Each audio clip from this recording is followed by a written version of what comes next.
This is doctor Purvesh. Welcome to my YouTube channel. और आज हम इस वीडियो में बात करेंगे थ्रोम्बोजेनेसिस एंड कोएगुलेशन पाथवे के बारे में। और अगर आपने ईयरफोन पहने हैं तो बहुत ज़्यादा अच्छी बात है, अच्छे से सुनाई देगा आपको, ठीक है। और इस चैनल को प्लीज़ सब्सक्राइब करिएगा और शेयर कर दो अपने दोस्तों के साथ, 2-4 ग्रुप में डाल दो, है ना, ताकि मैं अच्छे और भी वीडियोस ला सकूँ आपके लिए, कंसेप्ट क्लियर करवा सकूँ। ओके, सो सबसे पहले थ्रोम्बोजेनेसिस के बारे में देखेंगे, फिर कोएगुलेशन कास्केड के बारे में देखेंगे। तो ये जो पूरी प्रोसेस होती है, कोई भी ब्लड वेसल होती है उसकी इंजरी से लेकर के जो पूरी प्रोसेस होती है इंजरी के बाद, जो प्रोसेस होती है 2 पार्ट में बटी हुई है। सबसे पहला पार्ट ये है कि अनस्टेबल प्लग फॉर्मेशन होगा, जो अनस्टेबल होगा, और उसको स्टेबल करने के लिए पूरा ये वाला फैक्टर वाला पोर्शन होगा, ठीक है। तो सबसे पहले अनस्टेबल वाला पोर्शन हम देख लेते हैं। उसमें क्या होता है कि जैसे कि सपोज कि ये वाला एरिया डैमेज हो गया है ब्लड वेसल का, और आपको पता है कि ब्लड वेसल में एंडोथेलियल सेल्स होते हैं। एंडोथेलियल सेल्स में उस सेल के अंदर होते हैं वेबल पेलाइडी बॉडीज। तो ये बॉडीज जो होती है वो सिक्रेट करेगी वॉन विलेब्रेंट फैक्टर्स को, ठीक है। अब ये वॉन विलेब्रेंट फैक्टर है, जैसे ये इस गड्ढे में आ गया, टिमटिमाता हुआ इस गड्ढे में आ गया, तो वैसे ही प्लेटलेट को अट्रैक्ट करेगा और प्लेटलेट के साथ बाइंड करेगा। अब बाइंड कैसे करेगा? बाइंड ऐसे ही तो हवा में कर नहीं लेगा, उसके लिए रिसेप्टर चाहिए, और रिसेप्टर होगा GP1B, ठीक है। सो ये जो पूरा पहला वाला प्रोसेस हुआ इसको हम बोलेंगे अधेशन, ठीक है। प्लेटलेट अधेशन, प्लेटलेट चिपक गई, है ना। नाउ जैसे अधेशन होता है वैसे ही प्लेटलेट के अंदर कुछ कन्फर्मेशनल चेंजेस आएंगे। उस चेंजेस के चलते प्लेटलेट कुछ चीज़ें सिक्रेट करेगी, है ना, रिलीज करेगी। वो चीज़ होगी ADP, calcium and thromboxane A2। ये जो थ्रोम्बोक्सिन A2 है कैसे बनता है प्लेटलेट के अंदर? वो बनता है एराकिडोनिक एसिड, और उसमें चाहिए कॉक्स एंजाइम, और ये कॉक्स और एराकिडोनिक की मदद से बनेगा थ्रोम्बोक्सिन A2, ठीक है। ये थ्रोम्बोक्सिन A2 बन गया। अब ये जो ADP, ये सब चीज़ें जो है ADP वगैरह, ये प्लेटलेट को हेल्प करेगी। किस चीज़ के लिए हेल्प करेगी? एक और झंडा गाड़ने के लिए, वो होगा ये वाला। ये जो सिग्नलिंग ऐसे टावर खड़ा कर देगी प्लेटलेट अपने ऊपर, इस तरीके के टावर, और ये टावर और ज़्यादा प्लेटलेट्स को आमंत्रित करेगी कि आओ भाई, चिपको, इधर हुआ है डैमेज तो उसको क्लियर करना है। और ये जो टावर है इस चीज़ का नाम है GP2B3A रिसेप्टर, ठीक है। ये दूसरी प्लेटलेट जो आएगी उसके पास भी ये वाला डंडा होता है, तो इस डंडे के थ्रू ये दोनों जुड़ जाती है, और दोनों के बीच में सीमेंट का काम जो भी होता है वो काम करता है, जोड़ने का काम। गैंगमैन का काम वो काम करता है फाइब्रिनोजन, जैसे रेलवेज में होता है ना, 2 डिब्बे जोड़ता है गैंगमैन, तो ये वही है फाइब्रिनोजन, ठीक है। तो ठीक है, सबसे पहला काम होता है GP1B का, देन GP2B3A काम करती है। और इस तरीके से ये वाला जो प्रोसेस होता है ना, एक प्लेटलेट के थ्रू, एक नंबर की प्लेटलेट के थ्रू जो दूसरी सारी प्लेटलेट आएगी, उस चीज़ को बोलते हैं एग्रीगेशन। तो ये हो गया प्लेटलेट एग्रीगेशन, तो ये हो गया प्लेटलेट अधेशन, ये हो गया platelet aggregation. Okay, so now suppose कि इस चीज़ में कहाँ कहाँ डिफेक्ट हो सकती है। सपोज कि इंजरी हुई और वॉन विलेब्रेंट फैक्टर नहीं आया, तो इसकी वजह से क्या होगा? ब्लीडिंग होती रहेगी, है ना। तो इसको बोलेंगे वॉन विलेब्रेंट फैक्टर डिसीज, ठीक है। और सपोज करो कि इंजरी हुई, वॉन विलेब्रेंट फैक्टर आया, लेकिन ये GP1B में डिफेक्ट था, तो प्लेटलेट जुड़ ही नहीं पाएगी, तो भी ब्लीडिंग होती रहेगी। तो इसको क्या बोलेंगे हम, ये वाली डिसीज को बर्नर्ड सोलियर सिंड्रोम, ठीक है। और अगर GP2B3A में डिफेक्ट है तो प्लेटलेट का एग्रीगेशन नहीं होगा। अगर प्लेटलेट का एग्रीगेशन नहीं होगा तो उस वो वाला डिसीज होगा ग्लैंसमैन थ्रोम्बोस्थेमिया, ठीक है। तो ये तो हो गया अपना प्लेटलेट प्लग फॉर्मेशन, जो भी है अनस्टेबल है। अब इस पर प्रोसेस होगा और स्टेबल फॉर्म बनेगा, ठीक है। अब स्टेबल बनने के लिए हमारे पास एक कोएगुलेशन कास्केड है। तो ये भी जितने भी सारे आप ये देख रहे हो, आपका दिमाग चकरा गया होगा इसको देख के, लेकिन डोंट वरी, 5 मिनट के बाद सारा क्लियर हो जाएगा। ये जितने भी फैक्टर्स है, ये सारे के सारे प्रोड्यूस कहाँ होते हैं हमारी बॉडी में? कोई बताएगा? कमेंट में बताओ यार, कहाँ प्रोड्यूस होगा ये प्रोड्यूस होगा अपने शरीर के मुकेश अंबानी में। वो कौन है? लीवर। बहुत ज़्यादा रिच है लीवर अपना, ठीक है। तो इसमें इसमें ये सारे फैक्टर्स बनते हैं लीवर में। अब क्या होगा, इसको सिग्नलिंग मिलेगी कि भाई हमने अनस्टेबल प्लग बना दिया है, अब स्टेबलाइज करना है। तो उसके लिए जो 12 है, फैक्टर नंबर 12, वो एक्टिवेट होगा 12A में। A means activate, right. So वो फिर 11 को एक्टिवेट करेगा, 11 फिर 9 को करेगा, ठीक है। 9 8 के साथ मिलेगा, 8 9, फिर इधर से आएगा 7, ठीक है। 7 and tissue factor, 8 9 7 tissue factor सारे मिलकर 10 को एक्टिवेट करेंगे, ठीक है। फिर से देख लेते हैं, चटक गया दिमाग? नहीं चटका, ओके। सबसे पहले 12 एक्टिवेट होगा, वो 11 को करेगा, 11 फिर 9 को करेगा, और 9 फिर 8 7 के साथ मिलके 10 को एक्टिवेट करेगा। जैसे ही 10 एक्टिवेट होता है, 10 को फिर 10 5 के साथ मिलेगा, दोनों 10 और 5 मिलके 2 को एक्टिवेट करेगा। 2 क्या है? थ्रोम्बिन, ठीक है। इस तरीके से आप थोड़ा सा तुक्का लगा के याद रख सकते हो, 5 10 2, है ना, 5 × 2 10, राइट। सो प्रोथ्रोम्बिन में से थ्रोम्बिन बनने का जो प्रोसेस है, उसके लिए हमें चाहिए 10A and 5A, means activated 5, factor 5, right. और इन सब के बीच में जो Ca+2 है वो कहाँ से आया? मैंने बताया था ना कि ये प्लेटलेट रिलीज करती है Ca+2, ये यूज़ होगा यहाँ पे कैल्शियम, और ये काम करेगा सीमेंट का, ठीक है, इस तरीके से आप याद रख सकते हैं। तो नाउ थ्रोम्बिन बन चुका है अभी हमारा फाइनली थ्रोम्बिन। तो थ्रोम्बिन क्या करेगा, थ्रोम्बिन करेगा फाइब्रिनोजन में से फाइब्रिन के मोनोमर्स बनाएगा। जो फाइब्रिन के मोनोमर है, फाइब्रिन के मोनोमर वो 1 होते हैं, एक्टिवेटेड 1, ठीक है। तो फाइब्रिन के जो मोनोमर्स है वो बहुत सारे मोनोमर्स इकट्ठे हो जाएंगे और एक साथ मिल करके पूरा मैश बनाएगा, मैश इस तरीके का फाइब्रिन मैश। और इसमें क्या होगा, कैल्शियम होगा ऑफकोर्स, और फैक्टर 13A आएगा। फैक्टर 13A कैल्शियम मिलके पूरा एक मैश बनाएगा एकदम मजबूती वाला, और ये ब्लीडिंग को स्टॉप करा देगा। अब ब्लीडिंग स्टॉप हो चुकी है, हमें ज़्यादा फैक्टर प्रोड्यूस करने की ज़रूरत नहीं है। अब हम उसे रोकना चाहते हैं या फिर थ्रोम्बस को तोड़ना चाहते हैं, इसकी प्रोसीजर देखते हैं। तो अगर इसको रोकना है तो हमारे पास है प्रोटीन CNS, प्रोटीन C&S। अब बोलोगे कहाँ से है, ये भी लीवर से ही आते हैं भैया, लीवर बहुत रिच है।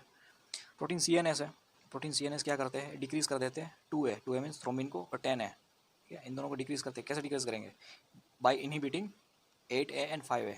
8A इसको इनहिबिट कर दोगे तो 10A बनेगा, नहीं बनेगा। 5 है, इसको इनहिबिट कर दोगे 2A बनेगा, नहीं बनेगा, ठीक है। ये हो गया प्रोसेस। नाउ अगर इस क्लोट को तोड़ना है मुझे, अब इसको तोड़ना है मेरे को, कुछ भी हो तोड़ना है, तो इसके लिए मेरे ब्लड में होता है प्लाज्मिनोजन, ठीक है, इसमें से बनेगा प्लाज्मिन। उसके लिए चाहिए हमें TPA, ठीक है, वो TPA को यूज़ करके प्लाज्मिन बनेगा, और प्लाज्मिन इसको तोड़ देगा, क्लोट को तोड़ेगा। तो भाई ये फाइब्रिन जो था पॉलीमर बन गया था ना मोनोमर में से, तो फाइब्रिन जो है टूटेगा तो क्या होगा, फाइब्रिन की प्रोडक्ट्स मिलेगी हमें, फाइब्रिन डिग्रेडेशन प्रोडक्ट, और उस प्रोडक्ट कौन सी होती है, डी डाइमर, ठीक है, डी डाइमर ये प्रोडक्ट का नाम है। तो कोई पेशेंट अगर सफ़र कर रहा है DIC से, डिसमिनेटेड इंट्रावेस्कुलर कोएगुलेशन, इस डिसीज़ में क्या होता है कि उस पेशेंट के अंदर ये फैक्टर्स का लेवल बहुत ज़्यादा बढ़ जाता है। अगर फैक्टर का लेवल बहुत ज़्यादा बढ़ गया तो क्या होगा, वेसल्स के अंदर क्लॉट हो जाएंगे ना, क्लॉट फॉर्मेशन हो जाएगा, ब्लड क्लॉट्स हो जाएंगे। तो उस ब्लड क्लोज हो जाएंगे तो उसके बाद क्या होगा, प्लाज्मिनोजन भी इंक्रीज होगा उस ब्लड क्लॉट को तोड़ने के लिए। अब तो उसको तोड़ेगा तो क्या होगा, डी डाइमर इंक्रीज होगा। तो DIC वाले पेशेंट में हमें डी डाइमर ज़्यादा देखने को मिलता है, हाई देखने को मिलता है लेवल, ठीक है। ये पूरा प्रोसेस हो गया, अनस्टेबल, ये हो गया स्टेबल, राइट। अब हम एक और चीज़ पे जाते हैं, वो चीज़ है एक्सट्रिंसिक इंट्रिंसिक, ठीक है। जो इंट्रिंसिक है उसमें सारे के सारे आएंगे, जो मैंने ब्लू वाली लाइंस है ना, इंट्रिंसिक फैक्टर्स है सारे के सारे। और एक्सट्रिंसिक में आएगा ये 7, ठीक है। और ये बाकी के जो है 10, 2 और 1 है, 10, 2, 1 ये आएंगे कंबाइंड में, मतलब एक्सट्रिंसिक एंड इंट्रिंसिक बोथ, ठीक है, कंबाइंड। तो अगर मैं कंबाइंड बोलता हूँ तो समझना कि एक्सट्रिंसिक इंट्रिंसिक बोथ। अगर मैं एक्सट्रिंसिक बोलता हूँ तो समझना कि 7, और अगर मैं इंट्रिंसिक बोलता हूँ तो समझना कि 12, 11, 9, 8, ठीक है, 8, 9, 11, 12, ठीक है। और कंबाइंड बोलता हूँ तो समझना 10, 2, 1, 10, 2, 1, राइट। तो इस चीज़ को हम आगे देखेंगे क्यों ये मैं इस पर ज़्यादा फोकस कर रहा हूँ, ठीक है। अभी आगे आ जाते हैं इस पर। ये जो अपना विटामिन के हम सब में चाहिए। विटामिन के जो होता है अपने इंटेस्टाइन में प्रोड्यूस होता है, कुछ टाइप के बैक्टीरियाज होते हैं, प्रोसेस करके विटामिन के को प्रोड्यूस करते हैं। जब बच्चा पैदा होता है तो उसमें उस बैक्टीरिया इतने ज़्यादा अच्छे से डेवलप नहीं हो पाए होते, इसलिए बच्चे में विटामिन के की डेफिशिएंसी होती है। तो उसको जैसे ही पैदा होता है उसको हम इंजेक्शन दे देते हैं विटामिन के का, सबक्यूटेनियसली, ठीक है। विटामिन के उसको दे देते हैं ताकि उसको ब्लीडिंग ना हो। अब विटामिन के का काम क्या होता है, विटामिन के क्या काम करता है, फैक्टर 2, 7, 9, 10 को प्रोड्यूस करता है। अगर ये 2, 7, 9, 10 नहीं होंगे तो स्टेबल वाला प्लग फॉर्म होगा, नहीं होगा ना, तो ब्लीडिंग होगी ऑफकोर्स। तो इसलिए हमें विटामिन के चाहिए। एंड प्रोटीन CNS को भी प्रोड्यूस करता है, ठीक है। इन दोनों को देखो मैंने अलग अलग लाइन से ड्रॉ करा है, ऐसे ही नहीं करा मैंने फालतू में, ठीक है। ये जो नीचे वाला है ये क्लोट बनाता है और ये क्लोट को तोड़ने का काम करता है, रोकने का काम करता है, ठीक है, CS। ये दोनों चीज़ विटामिन के प्रोड्यूस करता है। अब हम सीधा सीधा बात पे आ जाते हैं, प्रोथ्रोम्बिन टाइम, PT क्या होता है। PT जो होता है एक्सट्रिंसिक पाथवे के लिए होता है। एक्सट्रिंसिक पाथवे बोल रहा हूँ मतलब याद आया कुछ, नहीं आया, सोच लो, वो 7 वाला है ना, यस, एक्सट्रिंसिक पाथवे। उसमें अगर दिक्कत है तो PT इंक्रीज हो जाएगा। तो अगर यहाँ पे मेरे को लिखना पड़ेगा एक्सट्रिंसिक प्लस कंबाइंड, ठीक है। मतलब कंबाइंड लिखने का मतलब ये है कि एक्सट्रिंसिक कंबाइंड का हिस्सा है ना।